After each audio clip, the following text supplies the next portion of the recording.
వాస్తవ అందరికీ నమస్కారం. ఎక్కిరాలకులాంబోధి విధుమానందరూపిణం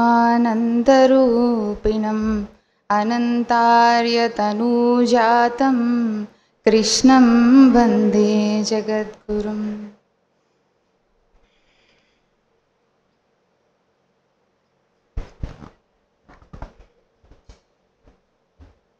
ఈరోజు మనం మాట్లాడుకోబోయే టాపిక్ ఎపిలెప్సీ గురించి అండి. ఇది జనరల్గా మనం మన క్లినిక్స్లోను డిస్పెన్సరీస్లోను చాలా కామన్గా మన దగ్గరికి వచ్చే కేసెస్లో ఎపిలెప్సీ కూడా ఒకటి. అసలు ఈ ఎపిలెప్సీ అంటే ఏంటి, ఇది ఎందుకు వస్తుంది, అంటే మోడర్న్ మెడిసిన్ వాళ్ళ కాజేషన్స్ ఏంటి, మాస్టర్ ఈకే గారు దీని గురించి ఏం చెప్పారు అనేది ఈరోజు మనం డిస్కస్ చేసుకుందాం. ఎపిలెప్సీ అనేది it is a chronic condition. అంటే ఎపిలెప్సీ అనేది ఒక వ్యాధి పేరు కాదు. It is not a disease, it is a clinical and chronic condition. ఈ ఎపిలెప్సీ మరి ఎందుకు వస్తుంది అంటే, మన బ్రెయిన్లో ఎనీ పాయింట్, అంటే బ్రెయిన్లో చాలా ఏరియాస్ ఉంటాయి, చాలా లోబ్స్ అండ్ ఏరియాస్. ఆ ఏరియాస్లో ఎనీ పాయింట్లో ఒక అబ్నార్మల్ ఎలక్ట్రికల్ యాక్టివిటీ అనేది సడన్గా స్టార్ట్ అయితే ఈ కైండ్ ఆఫ్ మనం రోజు మాట్లాడుకునే భాషలో ఫిట్స్ అని, సీజర్స్ అని ఏవైతే అనుకుంటామో ఇలాంటి కండిషన్స్ డెవలప్ అవుతూ ఉంటాయి. ప్రతి 1000 మందిలో ఒక 5 నుంచి 10 మంది వరకు ఇలాంటి కండిషన్తో సఫర్ అవుతూ ఉంటారు. ఇది అబ్నార్మల్ ఎక్సెసివ్ యాక్టివిటీ అన్నమాట. బ్రెయిన్లో ఒక నర్వ్స్ ఇంపల్సెస్ ద్వారానే బ్రెయిన్ మెసేజెస్ క్యారీ చేస్తూ ఉంటుంది, మన బాడీకి చెప్తుంది, అలాగే మన బాడీ నుంచి బ్రెయిన్కి కూడా. ఇందులో ఎనీ అబ్నార్మల్ ఎలక్ట్రికల్ ఇంపల్స్ జరిగినప్పుడు ఇలాంటి సిచ్యువేషన్ డెవలప్ చేసుకుంటూ ఉంటాం. ఎపిలెప్సీలో చాలా రకాల టెర్మినాలజీస్ వాడుతూ ఉంటాం. ఇందులో సీజర్స్ అని, కన్వల్షన్స్ అని రకరకాలుగా. సీజర్స్ అంటే sudden burst of uncontrolled activity between neurons, ఇందాక మనం చెప్పుకున్నదే. అయితే ఇది ఈ సీజర్స్ అనే స్థితి ఉన్నప్పుడు మనకి కాన్షియస్నెస్ లాస్ అవ్వడం ప్రతిసారి జరగదు. Most of the times we're aware. కానీ కన్వల్షన్స్ అంటే ఫిట్స్ అని మాట్లాడుకుంటూ ఉంటాం కదా, చాలా వయలెంట్గా వచ్చే సీజర్స్. ఇందులో బాడీ ఒక రిథంలో చాలా ఫాస్ట్గా అన్కంట్రోల్డ్ షేకింగ్, ఇంకా లాస్ ఆఫ్ అవేర్నెస్ కూడా ఇందులో చూస్తూ ఉంటాం. జనరల్గా మనం రోడ్ల మీద, బస్ స్టాండ్లోను, రైల్వే స్టేషన్స్లోను చూసే ఫిట్స్ అని మాట్లాడుకుంటూ ఉండే వాళ్ళందరిలో ఈ కన్వల్షన్స్ టైప్ ఆఫ్ సీజర్స్ ఉంటాయన్నమాట. అంటే అన్ని సీజర్స్ కన్వల్షన్స్ కాదు, but all convulsions are a part of seizures అన్నమాట. నెక్స్ట్ ఎపిలెప్సీ క్లాసిఫికేషన్ తీసుకుంటే ఇవి మారుతూనే ఉంటాయి.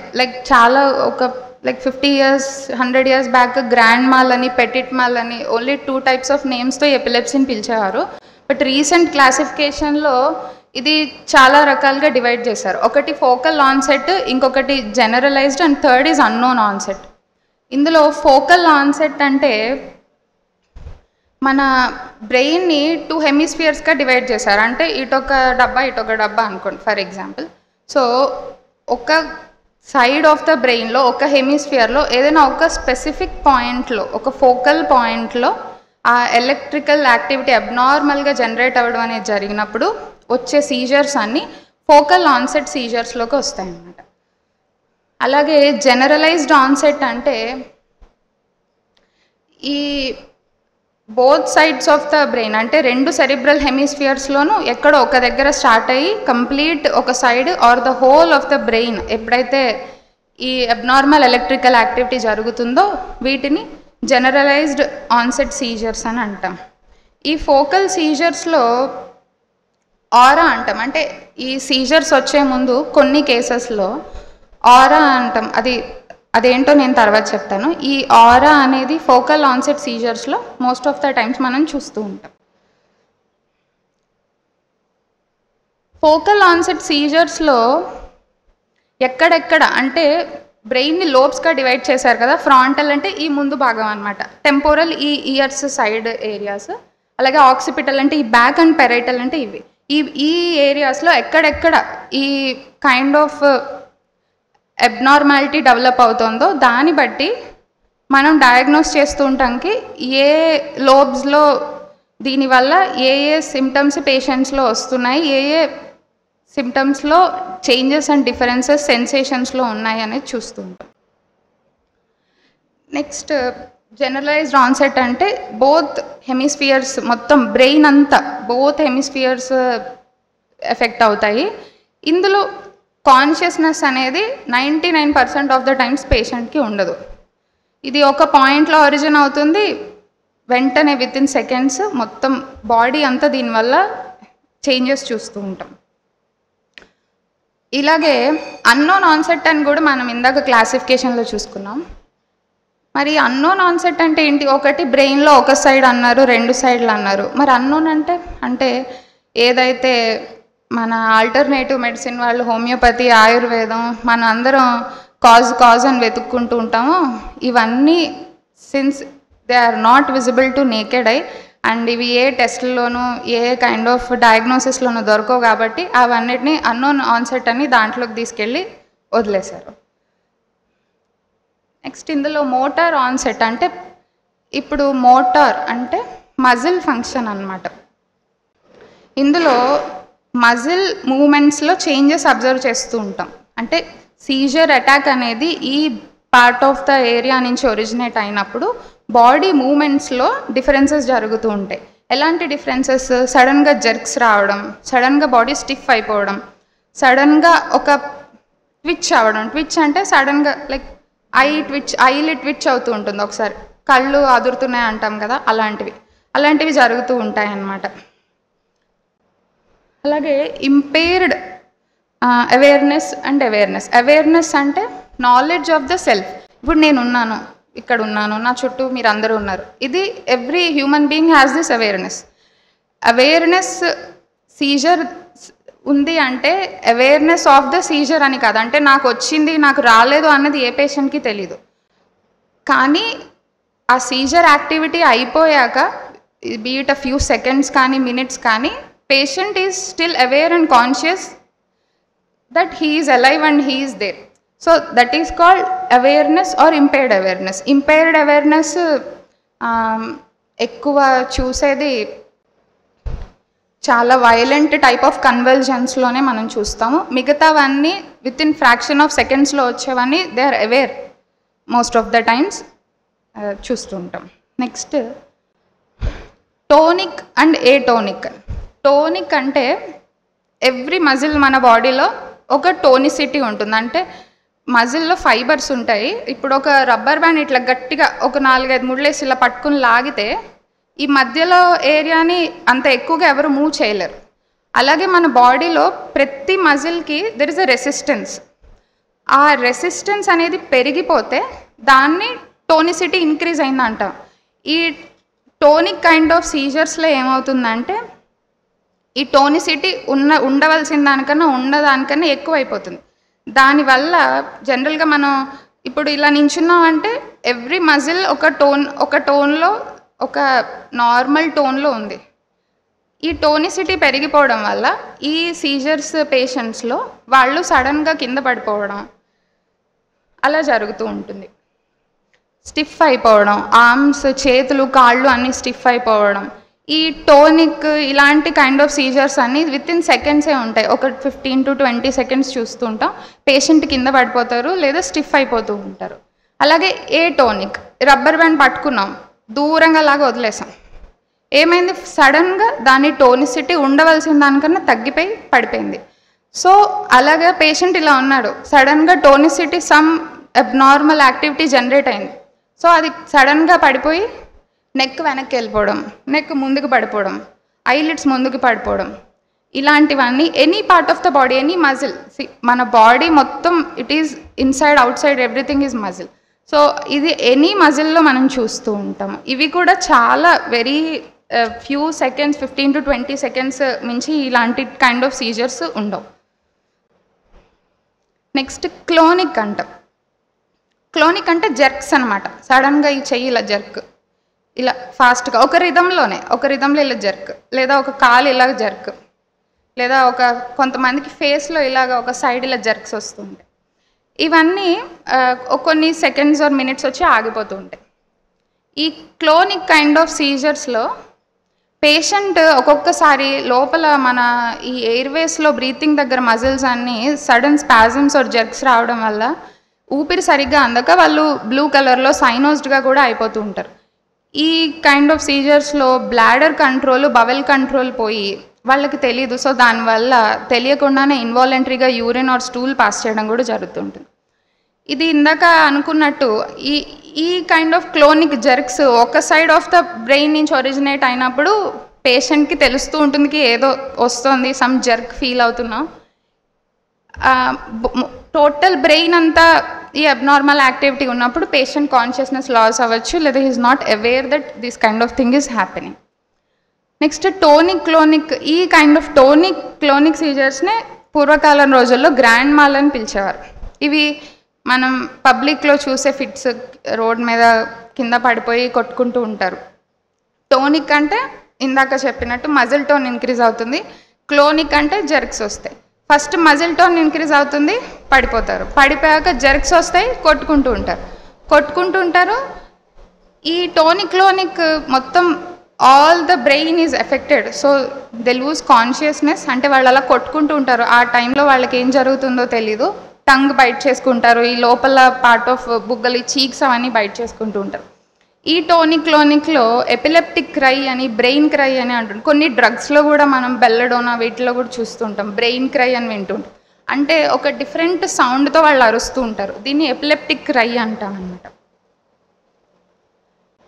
నెక్స్ట్ వచ్చి మయోక్లోనిక్. మయో అంటే మజిల్, ఇందాక చెప్పినట్టు క్లోనిక్ అంటే జర్క్స్. ఒక సింగిల్ మజిల్లో కానీ బాడీలో all muscles or any part, any group of muscles involve అయినప్పుడు మయోక్లోనిక్ సీజర్స్ ఆర్ జర్క్స్ అంటాం.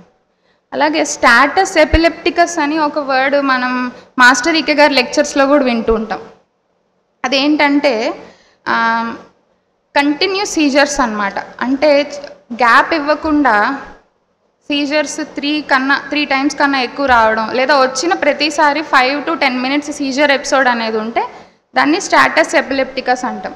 ఈ సిచ్యువేషన్ మాస్టర్ ఈకే గారు చెప్పిన లెక్చర్స్లో ఎందులో ఉందంటే, ఎప్పుడైతే patient long usage of allopathic drugs అయిపోయాక మన దగ్గరికి వస్తారో, if we stop all the medications ఒకేసారి ఆపేసినప్పుడు it is very tough to control the seizures, then the patient will go into this status epilepticus. ఇంకా ఒక డిఫరెంట్ కైండ్ ఆఫ్ ఎపిలెప్సీ, ఇవి ఏదైనా కేసెస్లో ఉన్నాయో లేదో నాకైతే ఐడియా లేదు, but it is called catamenial epilepsy. ఇది ఓన్లీ లేడీస్లో మెన్స్ట్రల్ పీరియడ్ టైంలోనే వీళ్ళకి సీజర్స్ వస్తుంటాయి. మిగతా టైంలో ఏ రకమైన అబ్నార్మాలిటీస్ వాళ్ళలో చూడం. నెక్స్ట్ యాబ్సెంట్ సీజర్స్ అంటాం. యాబ్సెంట్ సీజర్స్ అంటే ఇందులో మజిల్ ఫంక్షన్ ఏమీ ఆల్టర్ అవ్వదు. ఇవి మోస్ట్ ఆఫ్ ద టైమ్ ఇవి సెన్సరీ ఆన్సెట్ అనమాట. అంటే నాన్ మోటర్, మజిల్కి సంబంధించిన చేంజెస్ ఏం రావు. సడన్గా ఇలా నేను మాట్లాడుతున్నాను, సడన్గా బ్లాంక్గా పైకి స్టేర్ చేసి జోన్ అవుట్ అయిపోతారు అనమాట. ఇలా ఏం తెలియదు వాళ్ళకి. ఒక ఫ్యూ సెకండ్స్, ఇది కొన్ని మినిట్స్ ఉండే సీజర్స్ కాదు ఇవి. సడన్గా ఇలా బ్లాంక్గా చూస్తూ ఉంటారు, మళ్ళీ నార్మల్కి వచ్చేస్తూ ఉంటారు. ఇవి అబ్జర్వ్ చేయడం కూడా చాలా కష్టం పేషెంట్స్లో. బాగా వాళ్ళ చుట్టూ దగ్గర ఉన్న వాళ్ళు మాత్రమే ఇలాంటివి చూసి మనకి రిపోర్ట్ చేస్తూ ఉంటారు. నెక్స్ట్ ఇందాక ఆరా అని చెప్పుకున్నాం. అసలు ఈ ఆరా అంటే ఏంటి అంటే, మజిల్ ఫంక్షన్ ఆల్టర్ అవ్వకుండా వచ్చే సెన్సరీ ఆన్సెట్ సీజర్స్లో పేషెంట్కి వచ్చే ముందు తెలుస్తూ ఉంటుంది. కొన్ని సిమ్టమ్స్, సైన్స్ వస్తూ ఉంటాయి. అవి మనకేమీ కనిపించవు, మనం ఎవరూ చూడలేం, ఓన్లీ పేషెంట్ ఫీల్ అవుతారు. అవి ఏంటంటే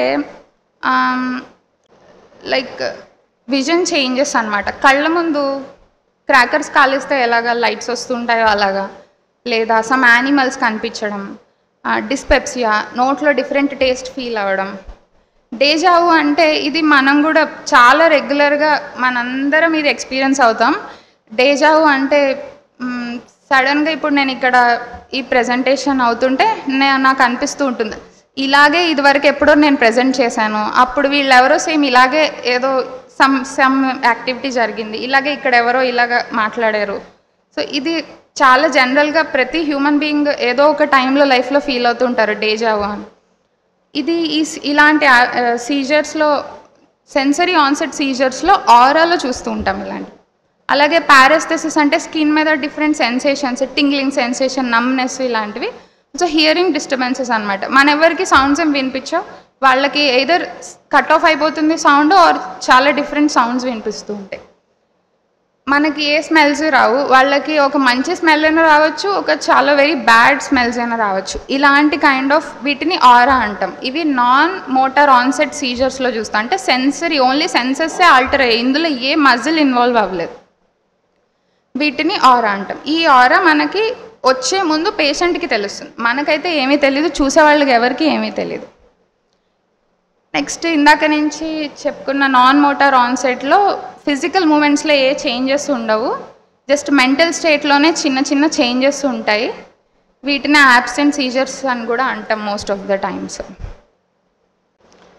నెక్స్ట్ కాజేషన్కి వెళ్తే, కాజెస్ వచ్చి అడల్ట్స్లో హెడ్ ఇంజురీ, సడన్గా ఎనీ యాక్సిడెంట్స్ కానీ తలకి ఏదైనా గాయాలు తగిలినప్పుడు వాళ్ళకి అంతకుముందు ఆ స్థితి ఉండదు, బట్ ఒక టెంపరీ అక్యూట్ ఫేజ్గా they may develop these kind of seizures.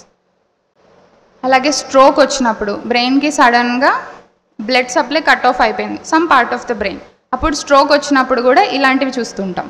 అలాగే కొన్ని సెరెబ్రల్ ఇన్ఫెక్షన్స్, వైరల్ ఎన్సెఫలైటిస్ అంటే బ్రెయిన్ లేయర్స్ ఉంటాయి, పైన కవరింగ్స్ ఉంటాయి, అవన్నీ ఇన్ఫ్లేమ్ అవుతాయి, వాపు వస్తుంది అనమాట. అది bacteria, virus, could be any reason, but mostly viral ఎన్సెఫలైటిస్లో మనం సీజర్స్ చూస్తుంటాం. అలాగే ఆల్కహాల్ విత్డ్రాల్, చాలా క్రానిక్ ఆల్కహాల్ యాడిక్ట్స్, వాళ్ళని సడన్గా మనం ఆల్కహాల్ ఆపించిన ఈ రీహాబిలిటేషన్ సెంటర్స్లో, అక్కడ కౌన్సిలింగ్ సెంటర్స్లో వాళ్ళని ఆల్కహాల్ విత్డ్రాల్ ట్యాపర్ చేయకుండా సడన్గా ఆపిచ్చేస్తే వాళ్ళల్లో సీజర్స్ డెవలప్ అయ్యే ఛాన్సెస్ ఉంటాయి. ఇల్లిసిట్ డ్రగ్ యూసేజ్ ఇది వరకు ఇండియాలో అంతగా ఉండేది కాదు, బట్ ఇప్పుడు చాలా వైడ్లీ ఇండియాలో చూస్తున్నాం. సమ్ డ్రగ్స్ లైక్ ఈ ఎల్ఎస్డి అని, కొకైన్ అని, హెరాయిన్ అని ఇలాంటివి తీసుకున్న వాళ్ళల్లో కూడా దే మే డెవలప్ సీజర్స్. కొన్ని tumours A part of the బ్రెయిన్లో ఉన్నాయో ఆ పక్కన ఉన్న ఆర్గాన్స్ని, ఆ పక్కన ఉన్న లోబ్స్ మీద ప్రెషర్ పెడుతూ ఉంటాయి. ఆ ట్యూమర్స్ కానీ, ఇంట్రాక్రేనియల్ హెమరేజ్ కానీ, ఇందాక స్ట్రోక్ అంటే సడన్ కట్ ఆఫ్, హెమరేజ్ అంటే సడన్ బ్లడ్ వెజల్లో ప్రెషర్ పెరిగిపోయి ఓపెన్ అయిపోయింది బ్లడ్ వెజల్, మొత్తం బ్లడ్ అంతా లీక్ అయిపోయింది. సో ఇలాంటి వాటిల్లో కూడా సీజర్స్ చూస్తూ ఉంటాం. అలాగే లివర్ ఫెయిల్యూర్, ఇంకా కిడ్నీ ఫెయిల్యూర్లో చూస్తాము. Some blood disorders and endocrine disorders. Hypo or hyper glycaemia, hypo అంటే తక్కువ, హైపర్ అంటే ఎక్కువ, గ్లైసీమియా అంటే గ్లూకోజ్ లెవెల్స్. తక్కువ గ్లూకోజ్ లెవెల్స్ అయినా కూడా సీజర్స్ డెవలప్ అవ్వచ్చు, ఎక్కువ సడన్గా షూటప్ అయినా కూడా సీజర్స్ డెవలప్ అవుతాయి. న్యూ బార్న్స్లో, బేబీస్లో కూడా ఈ సీజర్స్ చాలా కామన్గా చూస్తూ ఉంటాం. వీళ్ళల్లో హెడ్ ఇంజురీ అంటే డెలివరీ టైంలో కొంతమంది బేబీస్ని లార్జ్ హెడ్ కానీ ఏదైనా ఉన్నప్పుడు డాక్టర్స్ వ్యాక్యూమ్ సక్షన్ ద్వారా ఆర్ ఫోర్సెప్స్ ద్వారా డెలివరీ చేస్తూ ఉంటారు. ఇలాంటి వాళ్ళలో హెడ్ ఇంజురీ వల్ల వాళ్ళు పుట్టాక వాళ్ళు సీజర్స్ డెవలప్ చేసుకుంటూ ఉంటారు. కొన్ని genetic factors and familial tendency, మనకు వచ్చే చాలా కేసెస్లో ఒక 2 to 3 జనరేషన్స్ ముందుకు వెళ్ళి క్వశ్చన్ చేస్తే ఎవరో ఒకళ్ళిద్దరికి ఖచ్చితంగా ఈ టెండెన్సీ ఉంటుంది, లేదా ఆ టెండెన్సీ డెవలప్ చేసుకోవడం అనేది చాలా అరుదుగా చూస్తాం. ఫ్యామిలీ టెండెన్సీ హిస్టరీ చాలా ఇంపార్టెంట్ ఈ seizures cases. Abnormalities of CNS development, వాళ్ళు మదర్ వూంబ్లో ఉండగానే ఆర్గాన్ డెవలప్మెంట్ సరిగ్గా జరగనప్పుడు వాళ్ళు బయటకు వచ్చాక సీజర్ కేసెస్ చూస్తాం. Next neurotoxic drugs. వెస్ట్రన్ కంట్రీస్లో చాలామంది మదర్స్ డ్రగ్ యాడిక్ట్స్ ఉంటారు. వాళ్ళు చాలా లేట్ ఏజ్లో 30s 40sలో వాళ్ళు కన్సీవ్ అయ్యి బేబీస్ని కంటూ ఉంటారు. ఆ టైంలో వాళ్ళు ఈ డ్రగ్ యూసేజ్ ఆపుతారు. ఆపకపోయినా ఆపినా కూడా బేబీ బయటకు వచ్చాక ఈ విత్డ్రాల్ సీజర్స్ అనేవి బేబీస్లో చూస్తూ ఉంటాం because of their mothers use of neurotoxic drugs. అలాగే పిల్లల్లో హైపోగ్లైసీమియా, డెలివరీ కొన్ని చాలా ఎక్కువ లాంగ్ లేబర్ ఉన్నప్పుడు వాళ్ళు బయటకి వచ్చాక వాళ్ళ క్రై ఉండదు, చాలా లేట్గా ఆర్ చాలా చిన్న క్రై ఉంటుంది. వాళ్ళకి హెచ్ఐఈ అంటాం, అంటే హైపాక్సిక్ ఇష్కిమిక్ ఎన్సెఫలోపతి. వాళ్ళల్లో బ్రెయిన్కి ఆక్సిజన్ వెళ్ళాల్సింది వెళ్ళదు. మనం ఫస్ట్ ఏడ్చినప్పుడే మన బాడీకి ఆక్సిజన్ బ్రెయిన్కి ఫస్ట్ వెళ్తుంది. అది జరగనప్పుడు వాళ్ళల్లో చాలా అబ్నార్మాలిటీస్ తర్వాత స్టేజెస్లో డెవలప్ చేసుకుంటారు. అందులో most commonly they will present with seizure symptoms. ఈ హైపోగ్లైసీమియా ఇలాంటి హెచ్ఐఈ బేబీస్లో చాలా ఉంటుంది. అందుకే వీళ్ళు మనం ఎన్ఐసిఎస్లో అక్కడ మనం వర్క్ చేసినప్పుడు వాళ్ళు వస్తే వాళ్ళ షుగర్ లెవెల్స్ 20s 30s కల్లా పడిపోతూ ఉంటాయి. వాళ్ళు పెద్ద కాన్షియస్లో ఉండరు బేబీస్. వాళ్ళకి సడన్ గ్లూకోజ్ బోలస్ ఇస్తామన్నమాట, ఒక 30-40 ml గ్లూకోజ్ వెంటనే we will give them. Baby new బార్న్స్లో హైపర్ క్యాల్సిమియా, కాల్షియం లెవెల్స్ పెరిగినా కూడా సీజర్స్ వస్తుంటాయి. అలాగే మోస్ట్ కామన్ అండ్ మోస్ట్ ఇది అందరి మదర్స్కి అందరి పేరెంట్స్కి తెలిసింది ఫెబ్రైల్ సీజర్స్. పిల్లల్లో ఎక్కువ 102, 103 ఫీవర్స్ వస్తే పిల్లలకి ఫిట్స్ వస్తాయని చెప్పి జనరల్గా one big reason why mothers use paracetamol every time their babies get fever కానీ ఏదైనా వచ్చినప్పుడు. ఎందుకు 100 దాటితే అమ్మో ఏమైపోతుందో వెంటనే సీజర్స్ వచ్చేస్తాయి. బట్ అందరికీ వస్తాయి. ఇప్పుడు మన మందులు వేసుకుంటున్న పిల్లలు చాలామందికి 103, 104లతో ఒక రోజు 2 రోజులు జనరల్గా ఉంటూనే ఉంటారు. అందరికీ రావు. ఇది రావాలంటే వెనకాల there is some miasmatic or a very big reason. అది మనం నెక్స్ట్ కాజేషన్లో చూసుకుందాం. Next triggers.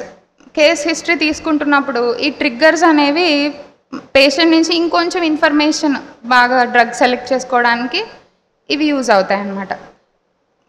ఇవి అంటే మీకు డే టైంలో ఎక్కువ వస్తున్నాయా, నైట్ టైంలో ఎక్కువ వస్తున్నాయా, ఏ టైంలో మీకు అగ్రవేట్ అవుతున్నాయి. అలాగే చాలామంది సీజర్స్ పేషెంట్స్ వాళ్ళు 8 to 9 hours ఆఫ్ స్లీప్ లేకపోతే వాళ్ళకి నెక్స్ట్ డే ఖచ్చితంగా 1 or 2 episodes వస్తాయి. వాళ్ళకి ల్యాక్ ఆఫ్ స్లీప్ అనేది మనకి ఒక 6 to 7 hours సరిపోతుంది, వాళ్ళకి సరిపోదు. ఫెబ్రైల్ సీజర్స్ ఫీవర్ వచ్చినప్పుడు పెరుగుతున్నాయా, ఎక్కువ అవుతున్నాయా లేదా అలాగే ఉంటున్నాయా. Next flashing bright lights or patterns. ఈ రోజుల్లో పెద్ద పెద్ద సిటీస్ అన్నిటిలో నైట్ లైఫ్ అంటాం కదా, క్లబ్స్, లాంజెస్, పబ్స్, వీటిల్లో డీజే ఫ్లోర్ మీద లైట్స్ వేస్తుంటారు. అవి చాలా 100లో 99% ఆఫ్ ద పీపుల్ యాక్చువల్లీ చాలా ఇరిటబుల్గా ఉంటాయి ఆ కైండ్ ఆఫ్ లైట్స్. ఈ లైట్స్ ఆర్ ప్యాటర్న్స్ కొంతమంది పేషెంట్స్లో వీళ్ళకి దట్ విల్ ఇండ్యూస్ సీజర్స్. అంటే ఈ కైండ్ ఆఫ్ టెండెన్సీ ఉన్న వాళ్ళకి, not to every one who is going to these kind of things. Next stress. ఈ రోజుల్లో ఎనీ కైండ్ ఆఫ్ క్లినికల్ ఏ హిస్టరీతో మనం వెళ్ళినా ఫస్ట్ డాక్టర్ చెప్పేది స్ట్రెస్. సో స్ట్రెస్ అనేది మిగతా అన్నిట్లాగే సీజర్స్కి కూడా one of the biggest reason. ఇవి ఖచ్చితంగా ఎక్కువ అవుతాయి స్ట్రెస్ వల్ల. అందుకే సీజర్స్ పేషెంట్స్లో ఈ గ్రోత్ హార్మోన్ ఎక్కువ ఉండే ఏజ్లో లైక్ టీనేజర్స్లో 12 to 18 years 20 years ఆ టైంలో కొంచెం మైల్డ్గా ఉన్న సీజర్స్ కూడా పెరిగిపోతూ ఉంటాయి. ఆ టైంలో ఈ హార్మోనల్ యాక్టివిటీ అవి చాలా ఎక్కువ ఉంటాయి అండ్ వాళ్ళకి స్ట్రెస్ కూడా ఉంటుంది ఆ టైంలో ఎక్కువ, చదువుకోవడం అండ్ ఆల్. ఆ టైంలో చాలా ఎక్కువ చూస్తూ ఉంటాం. లేడీస్లో మెన్స్ట్రల్ సైకిల్లో సీజర్స్ అగ్రవేట్ అవుతూ ఉంటాయి. డీహైడ్రేషన్ వల్ల సీజర్స్ వస్తూ ఉంటాయి. అంటే నాట్ జనరల్ డీహైడ్రేషన్ చూసేది, చాలా వైలెంట్ కేసెస్ ఆఫ్ డీహైడ్రేషన్, చాలా ఎక్కువ డయేరియా కానీ డిసెంట్రీ కానీ అట్లాంటివి అయినప్పుడు. అలాగే కొన్ని toxic drugs, some allopathic toxic drugs, they are capable of inducing this seizures. ఇవన్నీ ఈ ట్రిగ్గర్స్ అన్నీ మనం క్వశ్చనైర్ జనరల్గా పేషెంట్ని ఇంకొంచెం డీప్గా హిస్టరీ తీసుకోవడానికి యూజ్ అవుతూ ఉంటాయి. నెక్స్ట్ మరి ఎందుకు హోమియోపతి వేసుకోవాలంటే వై హోమియోపతి? సో మనం ఇప్పుడు చెప్పుకున్నదంతా ఒక ఈఈజీలోనో ఒక ఎంఆర్ఐలోనో ఒక డాక్టరో ఎవరైనా చూసి ఇదిగో ఇవి ఫిట్స్, ఇవి ఇలా ఉంటాయి, ఇవి ఇక్కడ వచ్చాయి, సో ఇవి ఇక్కడి నుంచి ఆరిజినేట్ అయ్యాయి ఇవన్నీ. మరి లోపలికి వెళ్తే బియాండ్ మెటీరియలిస్టిక్ బాడీ వెళ్తే ఇవి ఎందుకు వస్తున్నాయి, ఎందుకు ఇండ్యూస్ అవుతున్నాయి అనేది మనకి చెప్పేది only homeopathy, Ayurveda, these kind of alternative medicines. ఈ మొత్తం పైన మనం చెప్పుకున్న క్లాసిఫికేషన్ కానీ కాజేషన్ కానీ ఓన్లీ ఒక 50 to 60% మాత్రమే మనకి ఒక ఐడియా ఆఫ్ పిక్చర్ ఇస్తుంది, కానీ యాజ్ ఎ హోమియోపతి మనకి డ్రగ్ సెలెక్ట్ చేసుకోవడానికి సరిపోదు. సో కేస్ హిస్టరీ తీసుకున్నప్పుడు చాలా కేర్ఫుల్గా మొత్తం ఇన్ఫర్మేషన్ అంతా ఎలిసిట్ చేసి మొడాలిటీస్ కనుక్కుని మెంటల్ జనరల్స్ అన్నీ తీసుకోవాలి. ఎపిలెప్సీ కేసెస్లో మాస్టర్ ఈకే గారు చాలా డ్రగ్స్ ఇచ్చారు. అందులో 1 పాయింట్ మోడర్న్ మెడిసిన్ వెరిఫై చేసింది ఏంటంటే, ఎపిలెప్సీ అనేది ఒక జబ్బు కాదు, it is not a disease, it is a chronic condition. ఇది ఈకే మాస్టర్ గారు ఒక 60 years బ్యాక్ 50 years బ్యాక్ చెప్పిన లెక్చర్స్లో చెప్పారు. మనం ఇప్పుడు ఎపిలెప్సీ ఫస్ట్ లైన్లో కూడా అదే చదువుకున్నాం.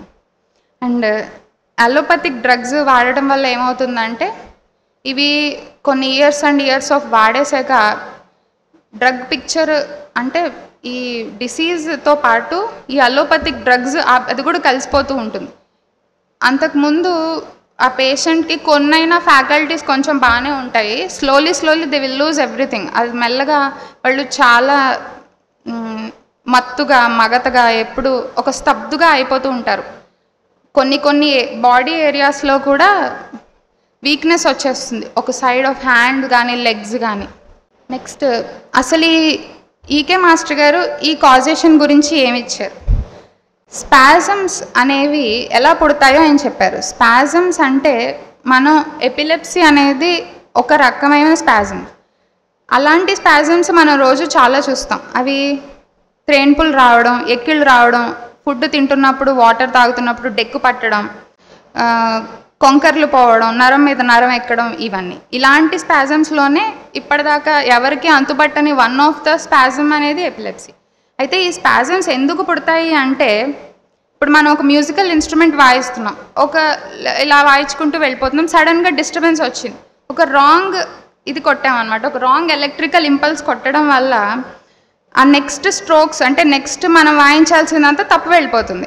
అలాగే మన బాడీలో కూడా మనం కొన్ని హ్యాబిట్స్ అనేవి రాంగ్గా డెవలప్ చేసుకోవడం వల్ల ఈ స్పాజమ్స్ అనేవి ఇలా డెవలప్ అయ్యి ఇలాంటి ఎపిలెప్సీ లాంటి సిచ్యువేషన్స్ వస్తున్నాయి. మన బాడీ యాక్చువల్గా వైటల్ ఫోర్స్కి ఇలాంటి స్పాజమ్స్, ఈ స్ట్రోక్స్ ఫస్ట్ టైం కొట్టాక సెకండ్ టైం అది మెమరీలో ఉంచుకుంటుంది, సెకండ్ టైం ఈజీగా క్యాచ్ చేసేస్తూ ఉంటుంది ఇలాంటి స్పాజమ్స్. అందుకే మనం హ్యాబిట్ ఫార్మేషన్లో మంచి హ్యాబిట్స్ డెవలప్ చేసుకుని, అంటే ఎక్కడికైనా బయలుదేరుతుంటే ఫాస్ట్గా ఫుడ్ తినడం, నించుని బిందెలు చెంబులు నీళ్లు తాగేయడం, ఇలాంటి పనులు మనం చేయకూడదు. దానివల్ల ఇలాంటి స్పాజమ్స్ డెవలప్ అయ్యి ఇలాంటివి వస్తూ ఉంటాయి. అయితే ఆయన ఇంకొక డైమెన్షన్ మనకి ఏమి ఇచ్చారంటే, మన బాడీలో కొన్ని సెంటర్స్ ఉన్నాయి, వీటిని మనం చక్రాస్ అంటూ ఉంటాం. ఈ చక్రాస్లో head center, heart center, navel center, వాటిని మనం మణిపూరక చక్రం, అనాహత చక్రం, ఆజ్ఞా చక్రం అంటాం.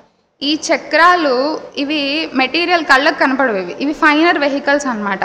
ఈ ఫైనర్ వెహికల్స్లో ఎప్పుడైతే వైటల్ ఫోర్స్ సడన్గా కట్ ఆఫ్ అయిపోతుందో, అంటే ఫోన్ ఛార్జ్ పెట్టాం, సడన్ స్విచ్ ఆపేసాం, కట్ ఆఫ్, మొత్తం అంతా కట్ ఆఫ్ అయిపోయి ఇలాంటి సిచ్యువేషన్స్, ఇలాంటి స్పాజమ్స్ ఫామ్ అవుతాయి.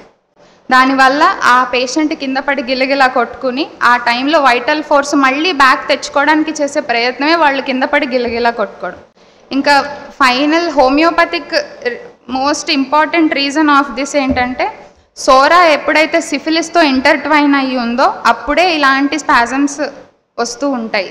లేదా ఇంతకు ముందు చెప్పుకున్న ఎన్ని కాజేషన్స్ ఉన్నా కూడా ఏ పేషెంట్లోనూ సీజర్స్ డెవలప్ చేసుకునే ఛాన్స్ చాలా తక్కువ. ఓన్లీ సోరా ప్లస్ సిఫిలిస్ ఉన్నప్పుడు మాత్రమే ఇలాంటివి జరుగుతూ ఉంటాయి. వాస్తవ